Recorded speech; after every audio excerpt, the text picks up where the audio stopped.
La paix, la jeunesse de la région de Gao se mobilise au nombre de 3000. Tous ont appelé ce matin la coordination des mouvements armés de Kidal a paraphé l'accord d'Alger sur l'alternative de sortie de crise. Ou les rumeurs, le titre du long métrage de la jeune réalisatrice Soussaba Sissé. Le film a été dévoilé hier soir en avant-première, film qui nous fait revivre la crise socio-politique et sécuritaire de 2012. Mesdames, Messieurs, bonsoir et bienvenue dans ce journal. Nous sommes mercredi, le Conseil des ministres s'est réuni en session ordinaire dans sa salle de délibération au palais de Koulouba sous la présidence du président de la République, Ibrahim Boubacar Keïta. Après examen des points inscrits à l'ordre du jour, le Conseil a adopté des projets d'ordonnance, entendu une communication. Avec moi sur ce plateau, Ibrahima Djombélé.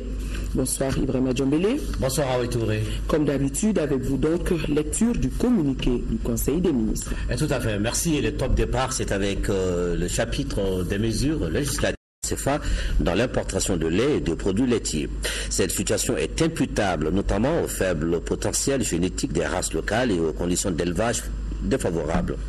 Pour y faire face, le gouvernement a mis en œuvre des programmes d'amélioration génétique des races locales par la sélection et le croisement avec des races étrangères à haut potentiel laitier en viande grâce à la technique de l'insémination artificielle. Cette technique a suscité l'engouement des éleveurs et la pratique de l'insémination artificielle par les privés conformément aux règles régissant la production, l'importation, l'exportation, la diffusion et le contrôle des sémences, ovules et embryons d'origine animale et des reproducteurs, règles fixées par la loi 2012-04 du 23 janvier 2012. La création du Centre national de l'insémination artificielle animale vient appuyer le dispositif existant pour consolider l'implication du privé dans ce secteur de production. Le Centre national de l'insémination artificielle animale est un établissement public à caractère administratif qui a pour mission de contribuer à l'amélioration des productions animales par l'utilisation de la technique de l'insémination artificielle. Il vise à accroître le taux de couverture des besoins nationaux en lait et en produits laitiers, rendre les services de l'insémination accessibles au plus grand nombre d'éleveurs, organiser les éleveurs autour d'un programme d'amélioration génétique de production et de conservation des races autochtones, réduire la facture de l'importation de lait. Au titre du ministère de l'administration territoriale et de la décentralisation, sur le rapport du ministre de l'administration territoriale et de la décentralisation, le Conseil des ministres a adopté un projet de loi portant prorogation à titre exceptionnel des mandats des conseils des collectivités territoriales. La durée des mandats des conseils communaux, des conseils de cercle, des conseils régionaux, du conseil du district de Bamako est de 5 ans. Les mandats des conseils des collectivités territoriales élus en 2009 ont fait l'objet de 2 prorogations successives de 6 mois. Suivant les textes en la matière, une nouvelle prorogation par décret n'est plus possible alors que les conditions pour la tenue d'élections exclusives et sécurisées sur l'ensemble du territoire ne sont pas réunies. C'est dans ce contexte que le gouvernement, après avoir accédé à la demande de report des élections par les partis politiques et les organisations de la société civile, a décidé la prorogation à titre exceptionnel des mandats des conseils des collectivités territoriales. Le projet de loi portant prorogation à titre exceptionnel des mandats des conseils des collectivités territoriales a été adopté dans ce cadre. Il proroge de 6 mois à compter du 27 avril 2015 les mandats des conseils communaux, des conseils de cercle, des conseils régionaux et du conseil du district de Bamako élus en 2009, tout en laissant la possibilité d'écourter la durée de cette prorogation dès que les conditions seront réunies pour la tenue d'élections inclusives et l'installation des nouveaux conseils. Au chapitre des mesures réglementaires, au titre du ministère de l'économie et des finances, sur le rapport du ministre de l'économie et des finances, le Conseil des ministres a adopté un projet de décret portant approbation du marché relatif aux études de faisabilité du prolongement de la corniche de l'échangeur Place des Martyrs au 3e pont et d'avant-projet détaillé des travaux d'élargissement en 2x2 voies du dit échangeur dans le district de Bamako. Suivant les dispositions du décret numéro 8 485 PRM du 11 août 2008 modifié portant procédure de passation, d'exécution et de règlement des marchés publics et des délégations des services publics, le Conseil des ministres a approuvé le marché relatif aux études de faisabilité du prolongement de la corniche de l'échangeur place des Martyrs au 3e pont et d'avant-projet détaillé des travaux d'élargissement en 2x2 voies du dit échangeur dans le district de Bamako pour un montant hors toute taxe de 987 314 750 francs CFA et un délai d'exécution de 13 mois conclu entre le gouvernement de la République du Mali et le bureau d'études SIRA SA. La réalisation de ces études s'inscrit dans le cadre de la mise en œuvre de la politique du gouvernement relative au désenclavement intérieur et extérieur ainsi qu'à l'aménagement des infrastructures urbaines. Le financement du dit marché est assuré à hauteur de 100% par la Banque ouest-africaine de développement BOAD. Au titre du ministère du Travail, de la fonction publique et de la réforme de l'État, sur le rapport du ministre du Travail, de la fonction publique et de la réforme de l'État chargé des relations avec les institutions, le Conseil des ministres a adopté un projet de décret fixant les avantages accordés aux membres de la Commission Vérité, Justice et Réconciliation. La Commission Vérité, Justice et Réconciliation a été créée pour contribuer à l'instauration d'une paix durable dans notre pays à travers la recherche de la vérité, la réconciliation et la consolidation de l'unité nationale et des valeurs démocratiques. Le présent projet de décret a pour objet de fixer les avantages accordés aux membres des différents organes de la Commission Vérité, Justice et Réconciliation dans la perspective du démarrage effectif de ces activités. Il accorde aux membres de la CVJR une indemnité principale et des indemnités complémentaires au titre du logement et des communications téléphoniques. Il prévoit aussi un régime d'assurance couvrant les accidents de transport par voie aérienne ou de surface, de même que la prise en charge par l'État de leur mission à l'intérieur ou à l'extérieur du territoire national. Le projet de décret vise à créer les conditions idoines de travail pour permettre à la Commission Vérité, Justice et Réconciliation d'accomplir ses missions. Au chapitre des mesures individuelles, le Conseil des ministres a procédé aux nominations suivantes au titre du ministère du Développement rural, directeur général de l'Office du développement rural de Sélégué-Odérès, M. Mamadou Baré Koulibaly, directeur de recherche. Au titre du ministère de l'administration territoriale et de la décentralisation, conseiller technique, Madame Konaré Awa Nyaré, administrateur civil. Monsieur Georges Togo, administrateur civil. Monsieur Mamani Nassiré, administrateur civil. Monsieur Baba Aman Amaïga, administrateur civil, Monsieur Brahima Koulibaly, administrateur civil, Monsieur Adama Sissouma, administrateur du travail et de la sécurité sociale, Monsieur Moussa Ibrahim Touré, magistrat, Monsieur Bakari Amadou Bagayoko, administrateur civil. Inspecteur à l'inspection de l'intérieur, Monsieur Moriba Sinayoko, administrateur civil. Monsieur Kariba Tangara, vétérinaire ingénieur d'élevage, Monsieur Siaka Traoré, administrateur civil, Monsieur Sahalou Tirgui Maïga, inspecteur des impôts. Directeur général de l'administration du territoire, voilà, j'arrive maintenant. Directeur général de l'administration du territoire, Monsieur Amadou Bili Soussoko, administrateur civil. Directeur général des collectivités territoriales, M. Abdrahman Sissé, administrateur civil. Au titre du ministère de l'Emploi, de la formation professionnelle, de la jeunesse et de la construction citoyenne, chargé des missions, M. Youssouf Koulibaly, juriste. Au titre du ministère de l'Urbanisme et de l'Habitat, directeur général de l'Office malien de l'Habitat, M. Mamadou Diaby, inspecteur des services économiques.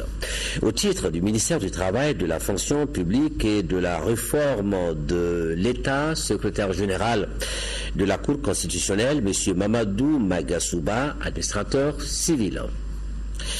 Au titre du ministère de la Culture, de l'Artisanat et du Tourisme, conseiller technique, M. Bouraïma Fofana, professeur de l'enseignement supérieur. Monsieur Birama Djanko, assistant.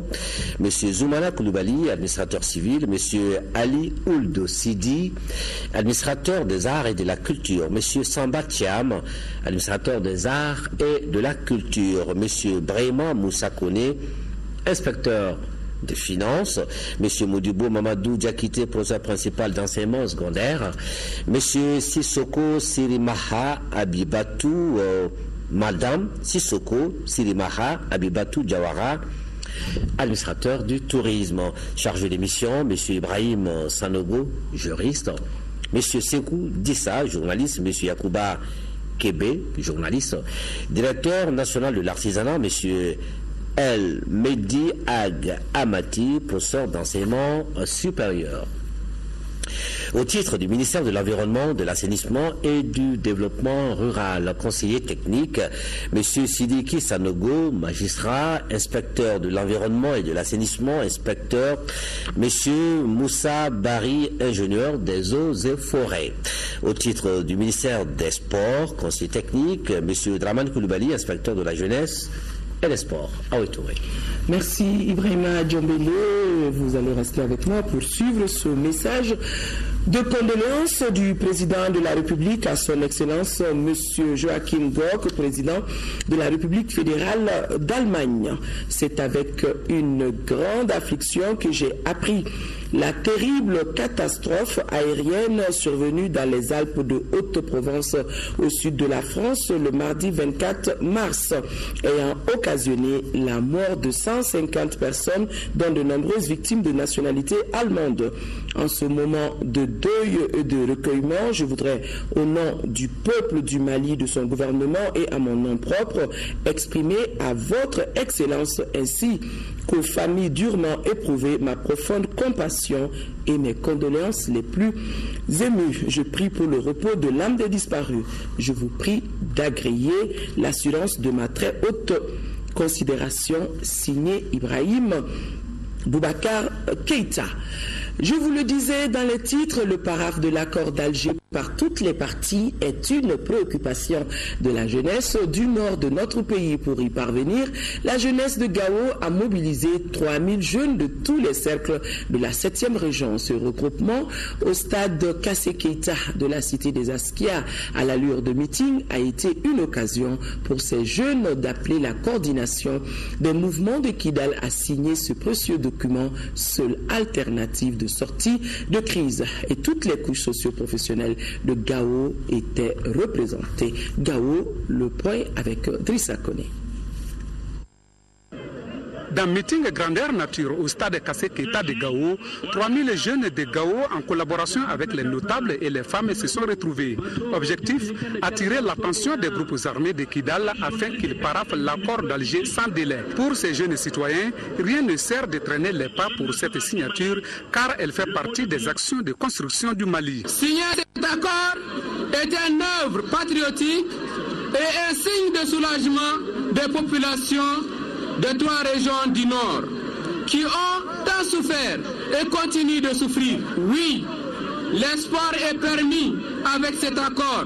Je suis le Mali. Je suis le Mali. Ce que nous avons à dire à nos frères et à nos sœurs de Kidal, ce qu'il faut qu'ils se jouent à nous parce que nous sommes inséparables. Nous sommes liés par l'histoire, le sang, l'espace et quand il y a ces trois, ça c'est le pouvoir du Tout-Puissant. Nous sommes inséparables. Cette noble cause a mobilisé toutes les couches des 4 cercles de la région. Chacune des parties s'est exprimée à travers des slogans et des témoignages. Signons cet accord. Moi-même, j'ai envoyé une lettre ouverte à tous les indécis, aux Touaregs, à ceux qui n'ont pas signé, pour leur dire qu'il est temps maintenant. Et c'est vraiment le dernier message. Unissons-nous pour cette paix en signant l'accord d'Alger. C'est un accord pour la paix. Ce message du comité arabe de la région de Gao, nous affirmons dans notre composante socio-économique et professionnelle à contribuer à l'édification de notre chère patrie. Invitons tous à œuvrer dans cette voie pour qu'ensemble nous bâtissons un État prospère où il fait bon vivre pour tous. Ces milliers de jeunes ont adhéré à la démarche du gouvernement malien qui consiste à obtenir une paix durable sous la houlette de l'Organisation des Nations Unies. D'autres initiatives sont en perspective jusqu'au paragraphe définitif de ce document. La paix, nous en parlons encore. Le collectif des anciens candidats à l'élection présidentielle de 2013 se prononce sur l'accord pour la paix et la réconciliation au Mali. Le collectif soutient le paragraphe du texte par le gouvernement, un acte qui doit être salué et soutenu par tous les Maliens selon ses responsables. Il partage également la position des autorités de ne plus accepter la réouverture de nouvelles négociations. Le collectif l'a fait savoir au cours d'une conférence de presse tenue au siège du PCR à l'hippodrome, en présence de notre reporter Bourama Traoré. Le préaccord pour la paix et la réconciliation au Mali est un bon texte. C'est le collectif des anciens candidats à l'élection présidentielle de 2013 qui l'affirme. Plus qu'une simple affirmation, il explique les raisons de son soutien au projet d'accord. Le CPC soutient cet accord parce que la paix n'a pas de prix. Nous devons regarder vers l'avenir en cultivant l'amour, la solidarité et non le rétroviseur de la haine ou du rejet de l'autre. Notre devoir de génération est de léguer à ceux qui viendront après nous un pays de paix. Le texte paraphé par le gouvernement n'est pas du goût de tout le monde. Normal selon le président du collectif est de poursuivre que la diversité d'opinion fait toujours la force du Mali. Mais à ce moment précis, l'unité dans la diversité convient le mieux. Il est important que tous les fils de ce pays se donnent la main au-delà des divergences politiques pour dire que cet accord permet une sortie de crise honorable pour notre pays et qu'il est important que nos populations y adhèrent. Cet accord, point par point, est une avancée par rapport aux autres accords. Si vous voyez par exemple que dans cet accord, l'armée malienne est seule souveraine sur toute l'étendue du territoire malien, ce qui n'était pas le cas d'un certain nombre d'armes. Mais la coordination des mouvements de l'Azawad refuse toujours de parapher les projets d'accord. Un refus qui interpelle la communauté internationale, signataire du texte, à prendre ses responsabilités. C'est du moins le souhait du collectif. Dans cet accord aussi, il y a des dispositions qui demandent que tous ceux qui s'opposent à la paix, qu'il y ait également une pression sur eux. Et ça, c'est possible. Nous pouvons demander à la communauté internationale de se mettre en branle pour que la CEMA signe cet accord, qui aujourd'hui, je pense aussi, ce sera avec plaisir, honnêtement, qu'ils vont le faire. Le collectif veut aller au-delà du simple discours. Il entend mener des actions de sensibilisation et d'information pour mieux expliquer les biens fondés du paragraphe de l'accord d'Alger par le gouvernement et rassurer les pessimistes. 26 mars 1991, 26 mars 2015, notre pays célébrera demain le 24e anniversaire de la révolution ayant abouti à l'avènement de la démocratie. Dans des communiqués déposés dans notre rédaction, les partis Myria, Mouvement pour l'indépendance, la renaissance et l'intégration africaine, le CENI de Faso Yeriwatan, le Congrès national démocratique et le parti Yelema, le changement rendent un vibrant hommage à tous les acteurs du mouvement démocratique ainsi qu'à l'ensemble du peuple malien. Ils s'inclinent devant la mémoire de tous les martyrs qui ont payé de leur vie l'instauration de la démocratie. Et à retrouver dans vos kiosques ce numéro spécial du journal que vous pouvez voir, journal 26 mars. Voilà, j'ai des difficultés. Voilà, ce journal que vous pourrez retrouver dans vos kiosques à partir avec à sa une 26 mars 91, mars 2015, devoir de mémoire et un éditorial. Pourquoi le 26 mars 1991?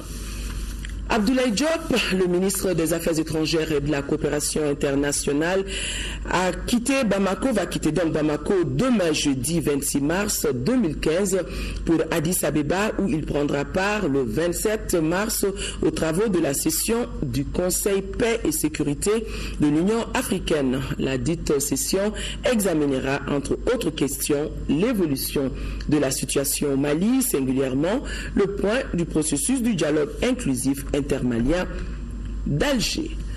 Dans le cadre de la lutte contre l'épidémie à virus Ebola, le secteur privé des mines a offert des équipements et produits sanitaires au centre de santé des zones minières et l'ONG Mali Health. Le coût total de ces dons, 200 millions de nos francs, nous dit Inaba. mobilisés grâce aux contributions des compagnies minières, parmi lesquelles la fondation Rangoul, Sogitra, Yamgoul. Ce don est composé de 200 cartons de gants, 200 kits de lavage des mains, 580 cartons d'eau de javel et 12 thermomètres infrarouges. Ce geste est destiné aux structures de santé des zones minières de Kéniba, Sélingué, Yamfouila et à l'ONG Mali Elf. C'est très important quand une telle crise entre dans un pays que les gens travaillent main dans la main pour pouvoir trouver une solution au problème. Du 17 janvier 2015 à nos jours, le Mali n'a enregistré aucun cas de maladie à virus Ebola. Qu'à cela ne tienne, la vigilance doit être de mise. Ces mesures, il les a citées en partie. Il y a eu des protocoles qui ont été développés, qui ont énormément servi au niveau de certains de nos cordons sanitaires, surtout dans les sites miniers où, par exemple, on pratiquait leur paillage, qui sont frontaliers avec d'autres pays où la maladie a une prévalence qui est beaucoup plus importante que celle que l'on connaît ici au Mali. Parce qu'un jour, on puisse aussi dire que grâce à ce type de partenariat, nous avons pu combattre le palu. Le ministre des Mines a remercié les donateurs pour le geste qui permet de renforcer les capacités des centres de santé des zones minières. 30 000 kits de protection individuelle contre la maladie à virus Ebola ont été également offerts aux autorités sanitaires par l'ambassade du Japon au Mali. Ces kits destinés au personnel médical pour faciliter leur travail dans la lutte contre la maladie. C'était aujourd'hui au Centre national d'appui à la lutte contre la maladie. Moussa Fani était présent. La fin de l'épidémie à virus Ebola au Mali a été déclarée le 18 janvier dernier. Malgré cette situation, la vigilance doit être de mise. C'est dans ce cadre que l'ambassade du Japon au Mali vient d'offrir aux autorités sanitaires 30 000 kits de protection contre la maladie. Ces kits sont composés de lunettes, de gants, de combinaisons et de bavettes. Il est important de renforcer les mesures de prévention et de lutte contre l'épidémie, tant que la Guinée, qui partage une frontière commune avec le Mali, ne sera pas déclarée sans Ebola. La vigilance reste le maître mot et nous devons renforcer le plaidoyer auprès des autorités du Mali et la sensibilisation auprès des communautés pour leur implication dans la lutte contre la maladie à virus Ebola. Ce geste de solidarité a été salué par le directeur général adjoint du Centre national d'appui à la lutte contre la maladie. Le personnel de santé a payé un lourd tribut face à cette épidémie-là, parce qu'elle n'avait pas reçu suffisamment de combinaisons. Ce n'est pas spécifique au Mali, mais c'est spécifique à la gestion de l'épidémie. Et nous avons déjà fait une clé de répartition pour répartir ces équipements dans l'ensemble des régions déjà. Ces matériels devront permettre de renforcer les mesures de prévention et de lutte contre la fièvre à virus Ebola au Mali. Lancement hier à Kita, plus précisément à Bendougouba, du projet Amélioration des conditions de vie des enfants et leurs familles dans 30 communes du cercle de Kita. Le projet est financé par l'Union européenne à travers l'ONG Plan International Espagne. La cérémonie de lancement a été présidée par le ministre de l'Énergie et de l'Eau, Sokona Kamisoko, compte rendu.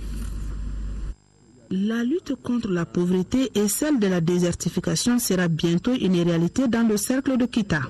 Un projet vient d'être lancé dans ce sens. Il s'agit du projet Amélioration des conditions de vie des enfants et leurs familles grâce à un accès à des services énergétiques modernes, propres et abordables dans 30 communautés du cercle de Kita. Le projet est financé par l'Union européenne et l'ONG Plan Espagnol à hauteur de plus d'1 milliard de francs CFA pour une période de 3 ans. Dans la mise en œuvre du projet, Plan sera accompagné par l'Agence Énergie Renouvelable et l'ONG CAEP au niveau national et sur le plan international par Plan Espagne et Énergie sans frontières Espagne. Le Mali sollicite l'accompagnement de tous les acteurs, tant étatiques, privés que communautaires, dans la mise en œuvre de ce projet. Le projet, à travers ses composantes, permettra d'appuyer le gouvernement dans sa lutte contre la désertification et dans ses efforts d'autonomisation des femmes et d'épanouissement des enfants.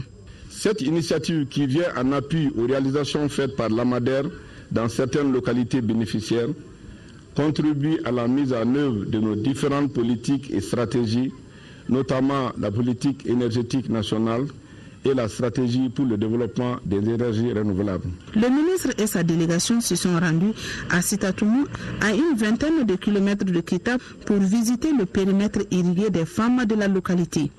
Ici, le projet a réalisé un forage équipé de systèmes de pompage qui fonctionne à base du panneau solaire. Auparavant, les visiteurs du jour avaient rendu une visite de courtoisie aux notabilités de Bendougou. Mettre l'accent sur l'enseignement du programme d'éducation civique et morale dans les écoles, rétablir le mouvement pionnier, ce sont là quelques recommandations des assises régionales du district de Bamako sur la formulation des actions prioritaires dans le cadre de la réconciliation nationale. Et ces assises sont organisées par l'Institut national démocratique NDI en partenariat avec le ministère de la réconciliation nationale. Nouhoum Sissoko. Ces assises de 2 jours ont permis aux représentants des pouvoirs publics, des collectivités, des organisations de la société civile, des communicateurs et chefs traditionnels de s'approprier le concept paix et réconciliation. Ils ont également procédé à une analyse des priorités du district de Bamako dans un contexte de réconciliation nationale. La mise en place d'un organe régional de pilotage au niveau du district de Bamako. La diffusion de l'accord pour la paix et la réconciliation au Mali, issu du processus d'Alger, la réhabilitation du mouvement pionnier, l'enseignement de l'éducation civique et morale au niveau de tous les ordres d'enseignement. Ces recommandations sont assorties d'un plan de mobilisation et d'implication des acteurs. Vous avez insisté sur la nécessité, dans ce processus qui est un processus national, de mettre l'ensemble des populations au centre. Mais vous avez su montrer par la force de vos arguments et la pertinence de vos arguments que le processus de paix et de réconciliation, c'est aussi et surtout par le bas. J'ai la ferme conviction que les recommandations issues de vos travaux seront traduites en actes concrets, vu la détermination de l'ensemble des acteurs associés à ce processus. Je puis d'ores et déjà vous assurer de l'accompagnement des autorités du district en ne ménageant ni leur temps, ni leurs énergies en vue de la mise en œuvre des recommandations formulées au cours de la présente rencontre. Ces assises s'inscrivent dans le cadre de la série de rencontres initiées par le NDI à l'intention des régions de Kaï, Koulikoro, Sikasso, Ségou et Mopti. Il s'agit d'explorer des pistes pouvant conduire à la réconciliation nationale. La responsabilité sociale du journaliste en période de crise était au centre d'une journée d'échange à la Maison de la Presse. Pendant la période de crise, le journaliste doit mesurer le pour et les contre d'une information, ce qu'on appelle faire de l'autorégulation et l'autocensure concernant les informations sensibles. Boubacar Sissoko. La responsabilité sociale du journaliste en période de crise est un sujet d'actualité. C'est pourquoi la Maison de la Presse a initié cette journée pour aider les confrères de la presse à s'assumer face à la crise malienne. Initier ça à partir des constats, on sait que notre rôle dans la crise est fondamental et que parfois nos jeunes confrères commettent des erreurs qui sont parfois liées à leur ignorance des textes.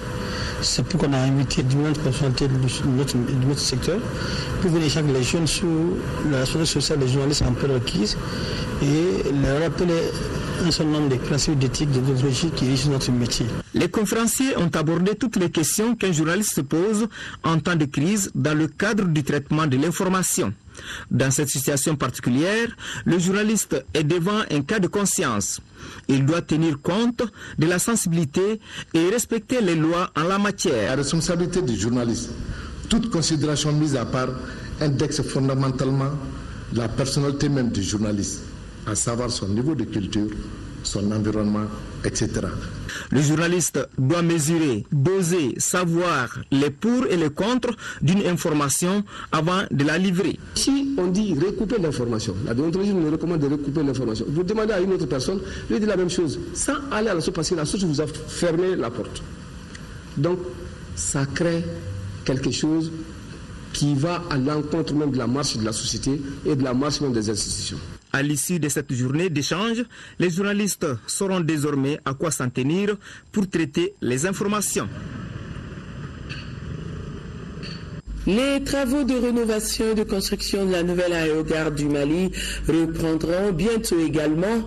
Le processus de certification de l'aéroport sera finalisé cette année 2015 et le budget prévu pour tout cela est de plus de 6,5 milliards de francs CFA. Un budget qui sera voté au cours de la 47e session du Conseil d'administration des aéroports du Mali tenue ce matin. Sira Bachili a suivi. Voici son compte rendu.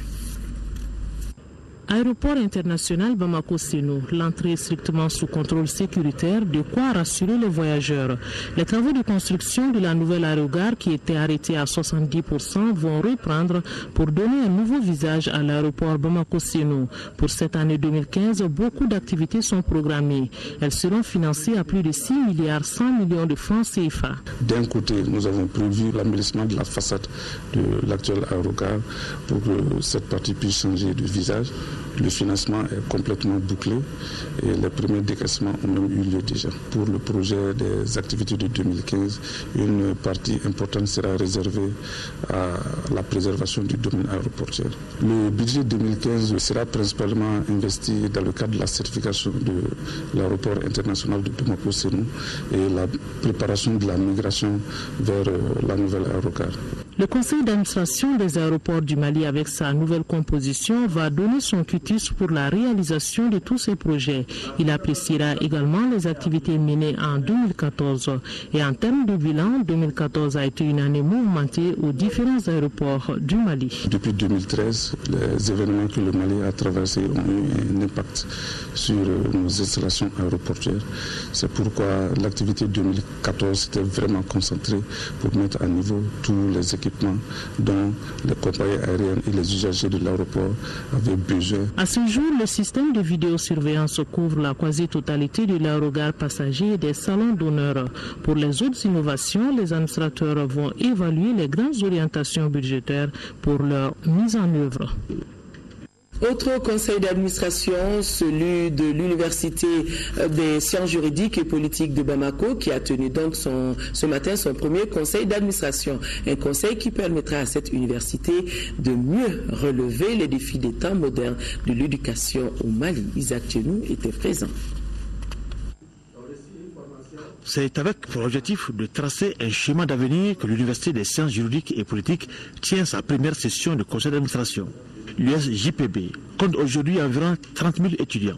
Compte tenu de la situation que connaît l'école malienne, ce CA est d'une importance capitale. Ce conseil vient à point nommé parce que ces résultats dépendent de notre marche vers l'avant et nous sommes sûrs que les conseils, les instructions que vous allez nous donner peuvent nous permettre d'aller un peu plus loin.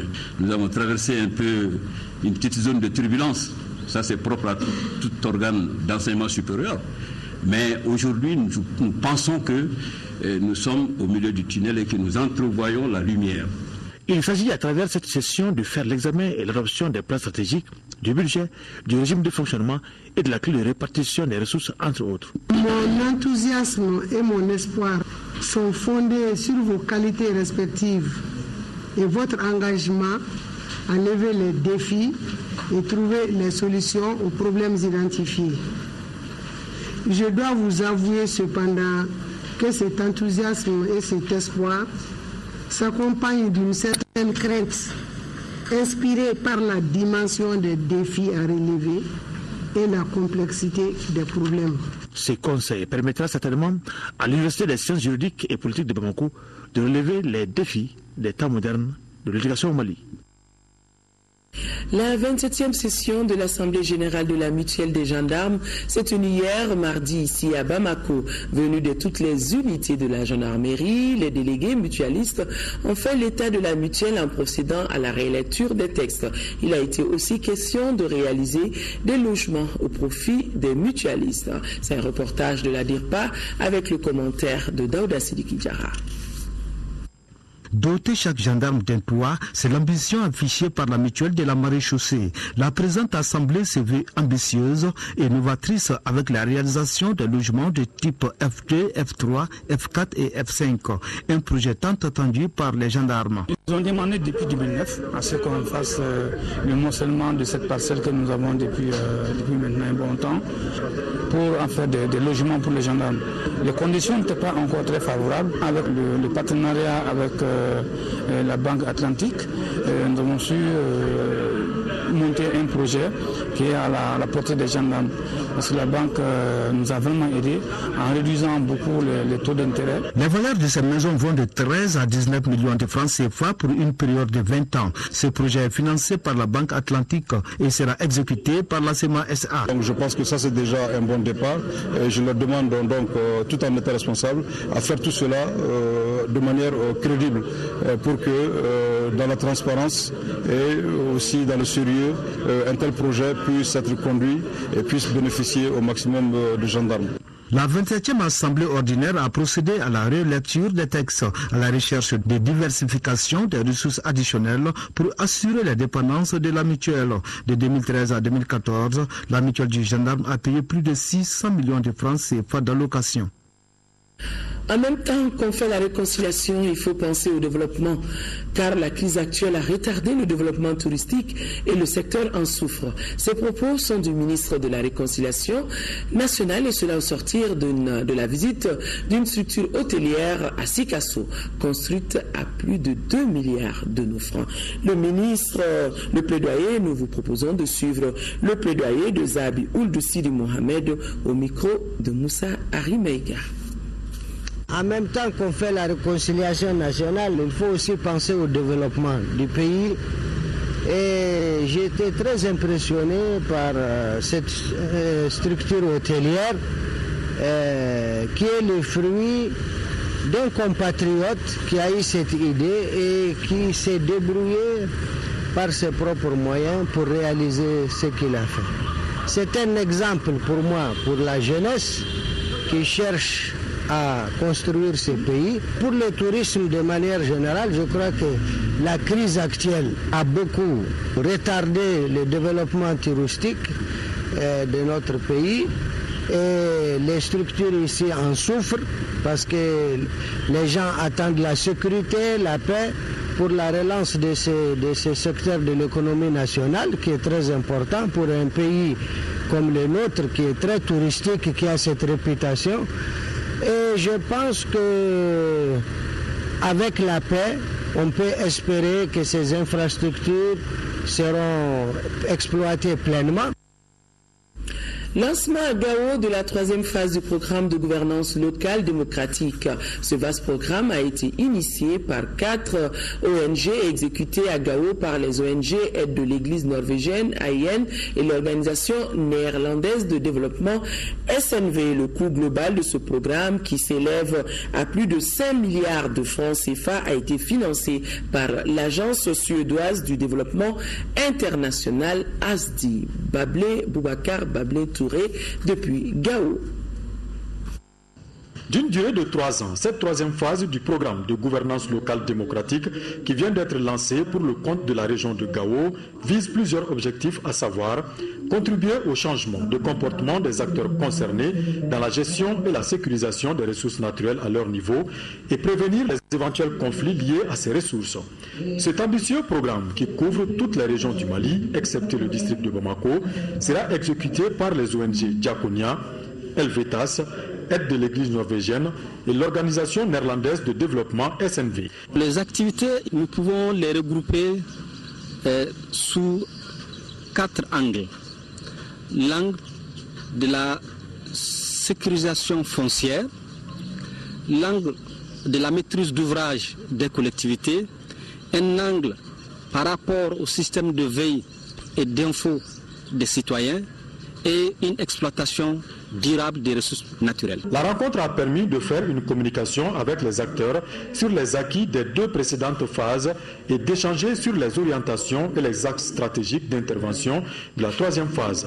Ces échanges pourront renforcer les relations de collaboration entre les parties concernées. Les acquis auxquels le consortium a abouti sont les résultats de la forte implication, de l'engagement individuel et collectif de tous les acteurs terrains qui vous êtes ici réunis. La phase 3 du programme avec ses financements contribuera de façon significative à la consolidation de la paix et à la réduction de la pauvreté à travers le soutien à un développement socio-économique fondé sur une gestion rationnelle, durable et inclusive des ressources naturelles. Le coût de cette troisième phase s'élève à 5,4 milliards de francs CFA, entièrement financé par l'agence suédoise du développement international ASDI. 24 millions de francs CFA, c'est l'appui financier que vient d'apporter la MINUSMA et le PNUD pour la réhabilitation et l'équipement de la maison d'arrêt de correction de Tombouctou. Objectif, promouvoir l'état de droit et garantir la protection des droits des détenus. La cérémonie d'inauguration a mobilisé les responsables de l'administration pénitentiaire et les représentants des partenaires financiers. Tombouctou, Yeya Tandina.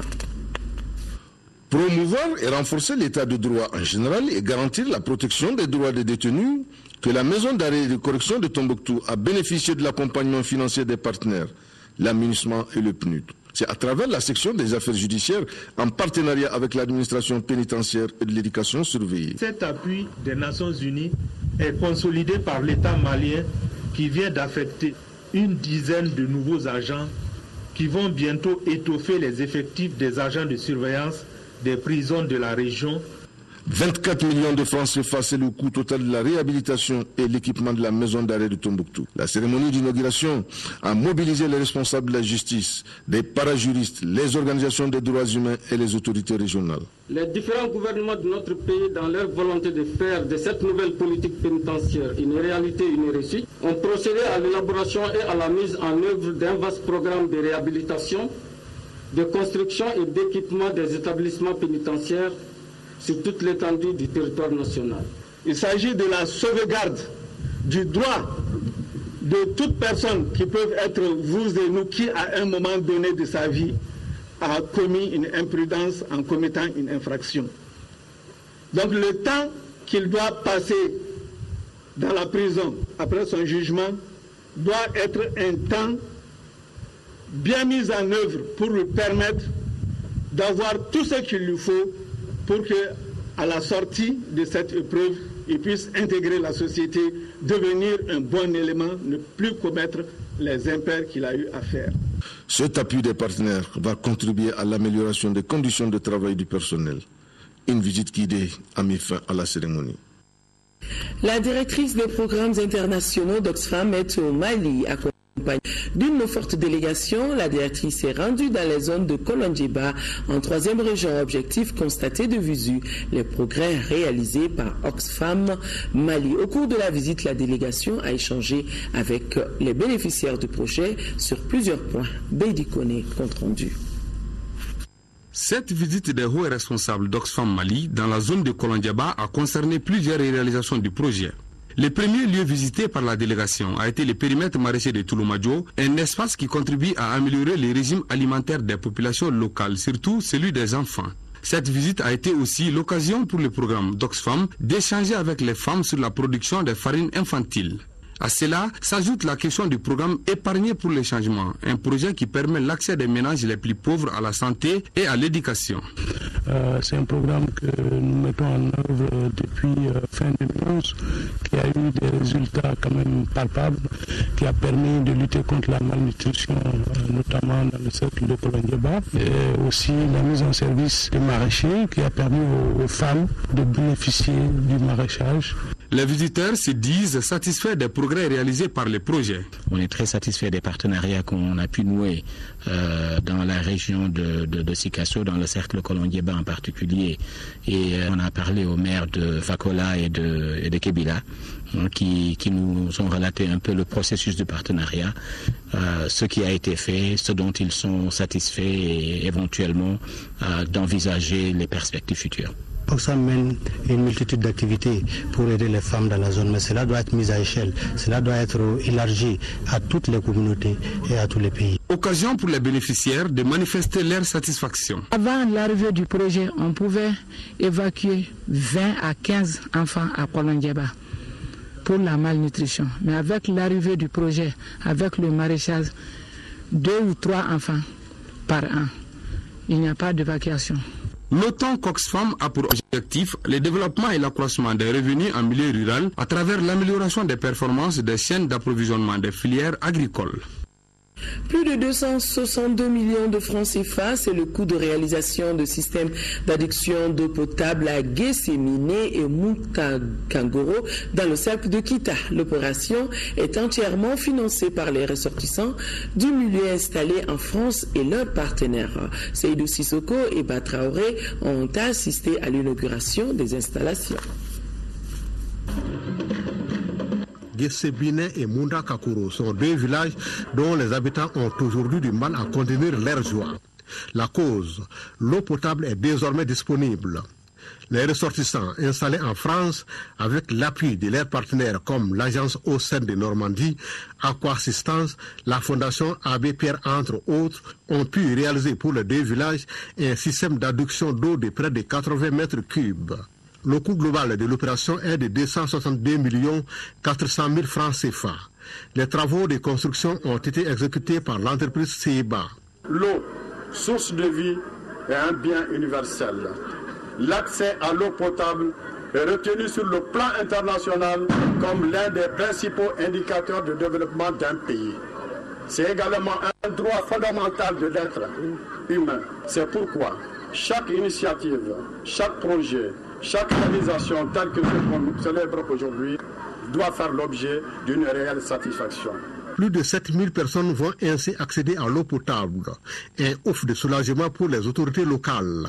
Ressortissants de Mounta, Agoro et de Guessémine, vous venez d'insuffler un nouveau souffle de vie à toute la commune en général et à vos communautés respectives en particulier, voire à la nation tout entière. Vous venez de porter encore plus loin et plus haut le flambeau de mérite de la patrie. Nous avons tenu à venir ici pour pouvoir encourager de vive voix tous ceux qui se sont investis dans ce processus-là, pour pouvoir construire ces deux châteaux d'eau qui viennent renforcer les capacités des deux villages. Notons que cette opération intervient après d'autres qui ont porté sur la construction des salles de classe, des centres de santé ou des mosquées par les mêmes initiateurs au profit des populations.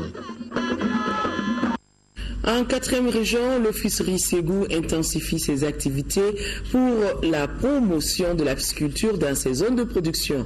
À Gouendou, dans le cercle de Baraouli, des mares ont été ensémencées pour soutenir la production agricole. Une cérémonie de pêche de ces mares s'est déroulée dans la localité et la moisson se chiffre à plus de 6 tonnes de poissons. Candécila.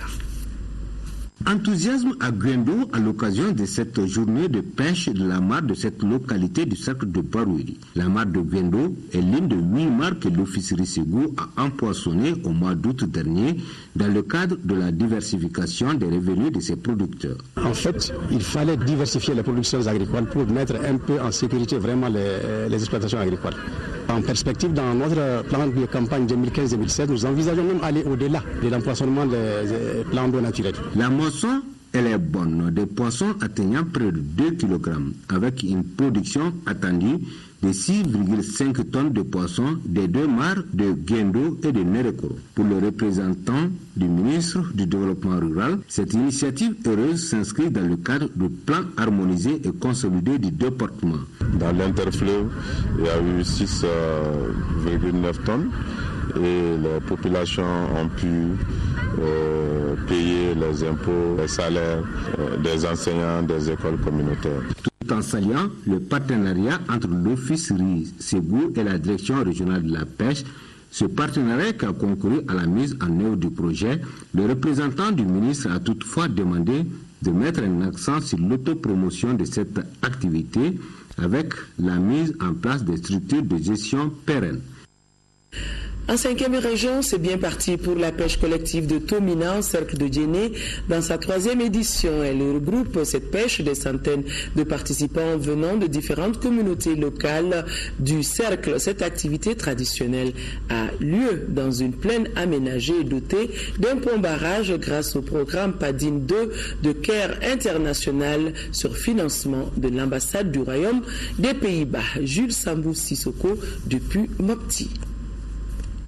Ce coup de filet marque le démarrage de la 3e édition de la pêche coutumière traditionnelle de Tomina dans le cercle de Djéné.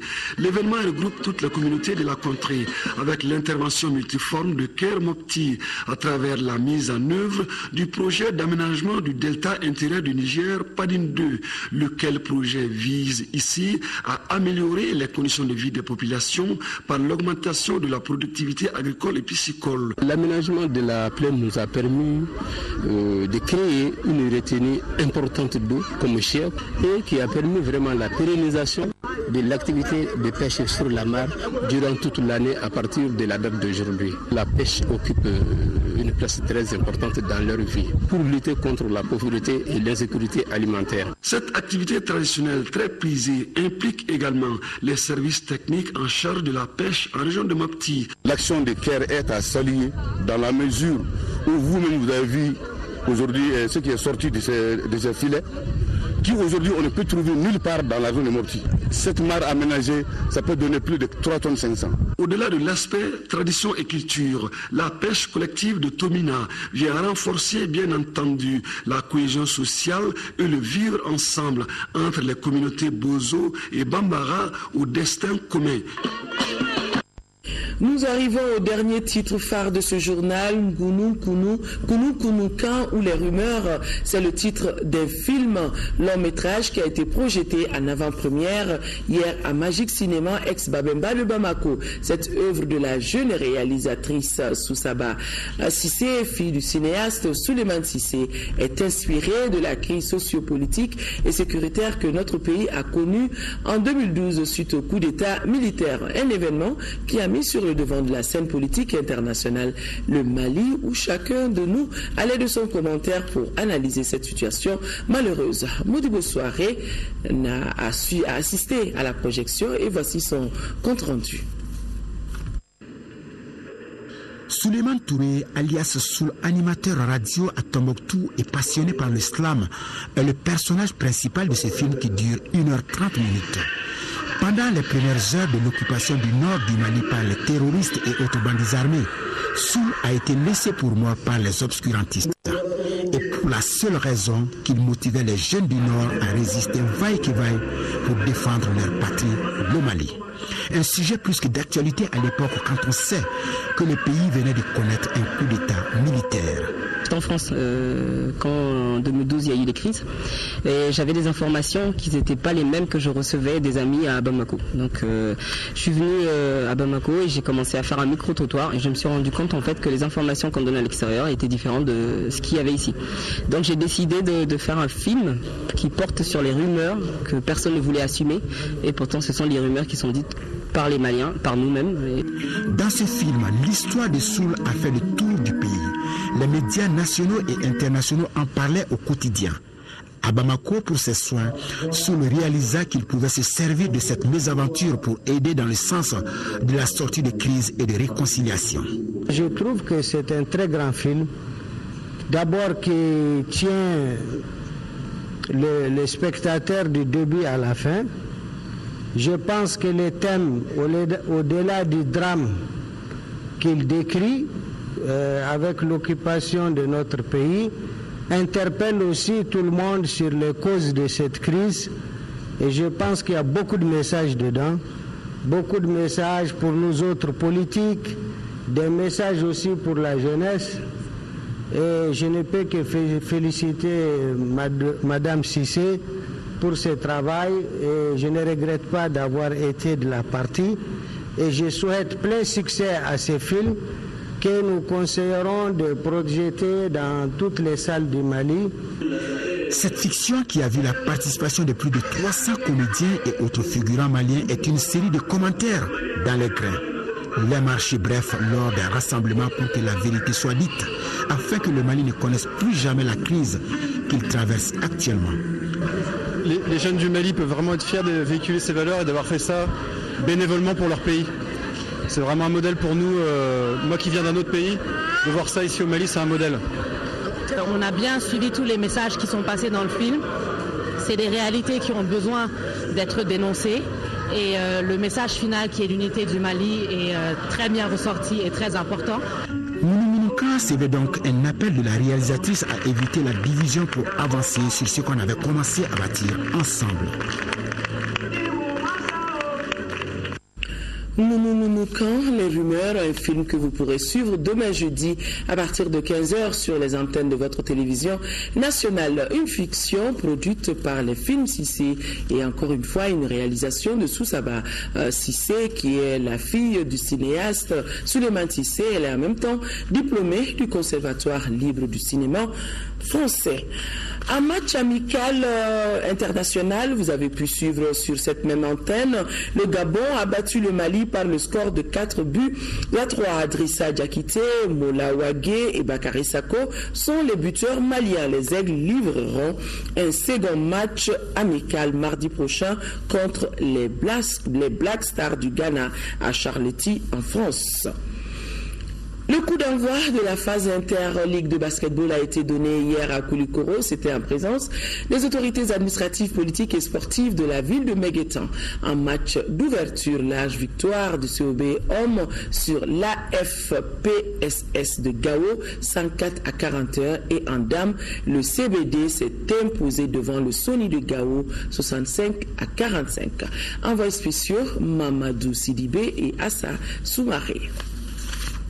Koulikoro, deuxième région du Mali, abrite pour la seconde fois la phase interligue de basketball senior édition 2015. Les équipes championnes des différentes ligues régionales du Mali, sauf le district de Bamako, se sont retrouvées dans la ville de Meguetan. C'est pour désigner les 6 meilleures équipes hommes et dames qui joueront le top 12 avec les 6 meilleurs de la capitale. Les phases interligues, tout comme les conférences de basket, sont des occasions pour détecter de jeunes talents à travers le pays. Elles sont devenues désormais des compétitions phares de la Fédération malienne de basketball. L'objectif est la recherche de 6 équipes masculines et féminines qualifiées pour le top 12 du même championnat. L'organisation de cette phase permet aussi la communion et le brassage les jeunes de notre pays. Cette activité qui permet la promotion non seulement du basket, mais aussi et surtout c'est un facteur de paix et de cohésion sociale que nous avons tant besoin aujourd'hui à travers notre pays. La rencontre d'ouverture oppose à monsieur le centre Bintou Dambélé, CBD en blanc, et l'AFPSS de Gao. Victoire sans appel du CBD sur les joueurs de Gao, 104-41. Et chez les dames, le Sony de Gao, assez en rouge, s'est incliné devant le CBD 40-65. Auparavant, la Fédération malienne de basketball avait offert des équipements sportifs à toutes les équipes participantes à ce tournoi et des ballons à tous les clubs affiliés. Voilà une discipline, le basketball, qui nous rappelle bien des moments de notre jeunesse. Voilà, mesdames et messieurs, c'est donc tout pour ce journal. Merci de l'avoir suivi. L'information reprendra ses droits sur cette même antenne demain, 10h, et ça sera une présentation de Rachel Tessougué. Excellente nuit à tous. Au revoir.